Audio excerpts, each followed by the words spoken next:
because it is a guide, and your sides are finer. Oh, I swear to God, I think it's because you're standing over there, maybe. Thank you. Hammer shy. I'm gonna. What is going on with me today? Oh my God. Do you want a new one? I never drop my clips. I don't know what it is. It must be the Monday blues. Oh, definitely. Okay, so now we've just dropped down a guide along the sides, and I always recommend do both sides at the same time when dropping down a guide. Why? For balance. Balance and proportion.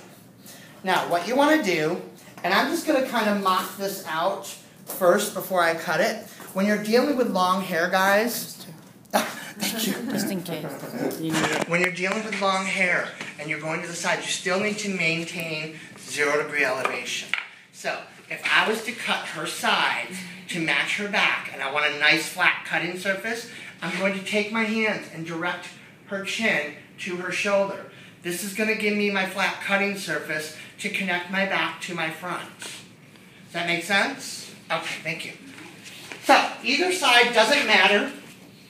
We're going to turn that chin to the shoulder, so you have your flat cutting surface like I just showed on Andrea. You're going to then take your guide from the back and extend it straight out. You get your flat cutting surface. You have your guide to cut from, and you're just extending that straight out, watching your fingers, your angle, the angle of your shears, and your comb with each section. Now what I like to do is I like to go and do each side because I want to check for balance and proportion before I complete the rest of the haircut. And again, we're working for efficiency. I'm going to comb that hair down, looking for my back guide to disappear into my comb, looking at my fingers and my comb, and take short, small snips and work on the grooves of your fingers for a nice clean cut. Now, the best thing to do is to stand in front of the client, have their head straight up and down, and what you want to do is you need to visually check for balance and proportion because you want to get your guides balanced first before you cut to them, or you're going to have to go back and do a whole new haircut. So the main thing that I like to do is take my comb and I hold it up to each end to see if I need to get back into cutting position and make any adjustments. And what I see is I have a little corner over here that I want to go in and make an adjustment with. And there it is. Oh, you saw that, eh? Yep.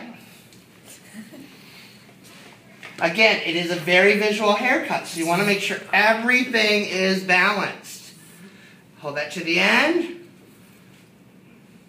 We're looking good. We're ready to move on. So now it doesn't matter what side we go to, but turn the chin to the shoulder so you have a flat cutting surface.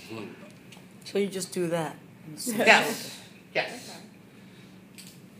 We're going to bring down horizontal partings, and they can be as large as you want them to be as long as you can clearly see your guide underneath.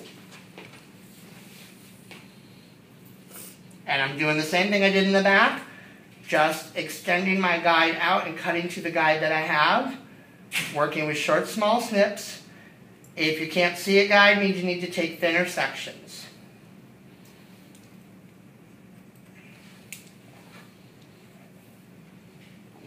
Now, because this hair is so fine, I'm going to bring the rest of this down.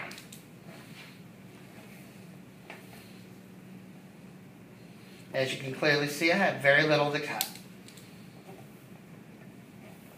Always comb the hair around the side of the face and never forward to cut it.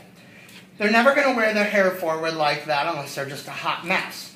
But otherwise, have them comb it to the side, and that's how you're going to cut that. There's my guide. I watch for my guide to disappear into my comb and fingers. And I've just completed one side. I'm now going to do the other side.